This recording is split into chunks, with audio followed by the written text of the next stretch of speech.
off the shelf MBT, the Avalon Hill original version. We're going to look at the movement phase now in the basic game. We're just dealing with the movement step here. Yeah, so let's talk about movement. The M1A1 Abrams here tank has a fire and move order. So the basic idea, I'm going to move the tank through the terrain, and when it's done, I'm going to alter it. Right now it's spotted fired. I'm going to flip it around to spotted moved. Okay, I guess I can leave that now. So how do we figure out? I think in the basic game there's only one speed that we consider. Okay, we'll step right through this kind of boring movement stuff, but hey, we'll look it over. So direction of movement, the tank's always going to enter the hex it's facing, except for reverse moves. All right, there are reverse moves. I'm not going to go over that in any detail. Turret unit movement, a turret unit always remains with its vehicle. Yeah, obviously the turret marker remains. Movement factors. Each combat unit has movement factors. I think it's that one right there, MF.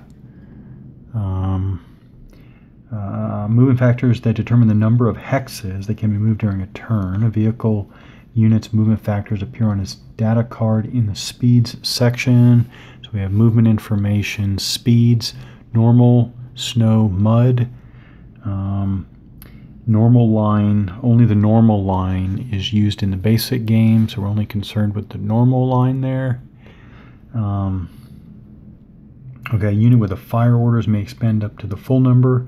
A unit with a fire move may expend up to 1/2 retained fractions, as you can use them in road movement and trail movement. So what's different? So turning within a hex. So first of all, we know that if this Abrams just moves straight forward, it would go 2 hexes and have 1/2 left over. Or, as a matter of fact, nope, that doesn't help. So, yeah, so it could go 1, 2, and have 1/2 left over, like that, but let's talk about turn. So I'm put it back. Let's talk about turning within a hex. The cost for a vehicle unit to turn within a hex while moving is listed on its data card in its turn cost. There it is, turn costs. 0-0. Yeah, the whole time I've been talking about the T-64. I needed the Abrams. All right, so 6, a little faster than the T-64, as you would imagine. All right, so actually would go 3, 1, 2, 3. Okay. Turn costs are 0, so I guess that's very maneuverable, which again makes sense.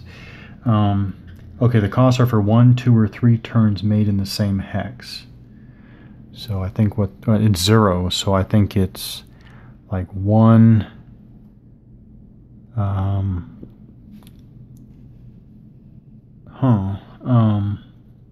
guess it's 0. So it's still 1, 2, 3, for example. A vehicle unit turns within a hex, expending any turn costs, then moves to the next hex and starts over when expending turn costs for the new hex just entered. Okay, and then entering new hexes. Okay, the cost and movement factors for a vehicle unit to enter new hex is listed in the movement cost sections on the vehicle data card. Oh, okay. All right. So for the Abrams, let's see. There's clear, obviously, 1. Okay. So let's look at. So the Abrams goes back. Let's say that I guess it's 0 to rotate within the hex, and then 1 into the depression there. So maybe we look at depression, depression hex side plus 1. So that must be it. So that would be 2, right? 0 to pivot, and 1 for clear plus another 1 for the depression. That's 2.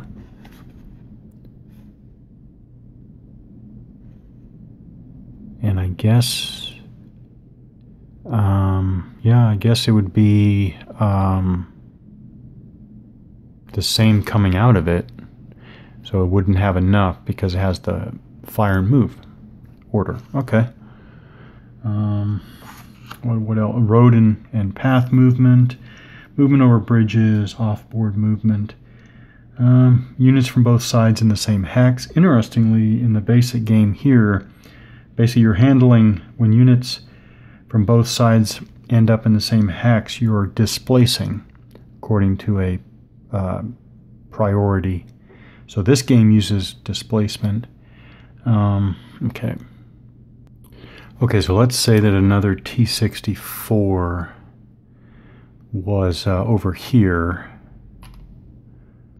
like that.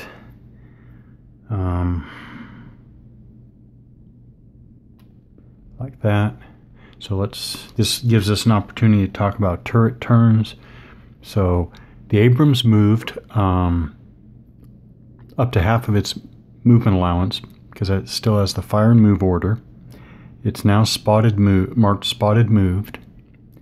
And now we go to the the basic game adjustment phase. Now we go to turret turn. Actually, let's talk about pivot again. No, that. Oh, okay. Okay. That's for another. That's for if the order marker was still unrevealed. Okay, but it was revealed because it fired and moved earlier. So okay. Now we go to the turret turn.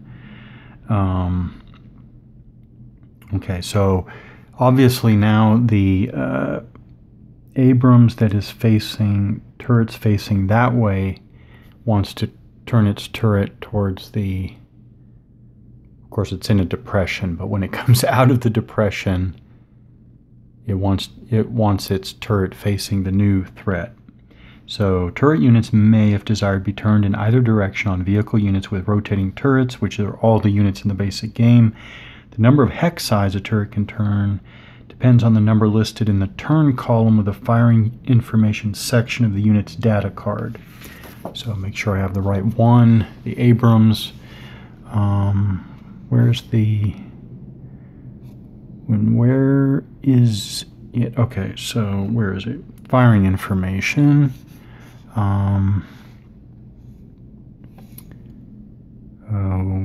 Okay, turn. Okay, weapon information, turn. So the main gun, 2T.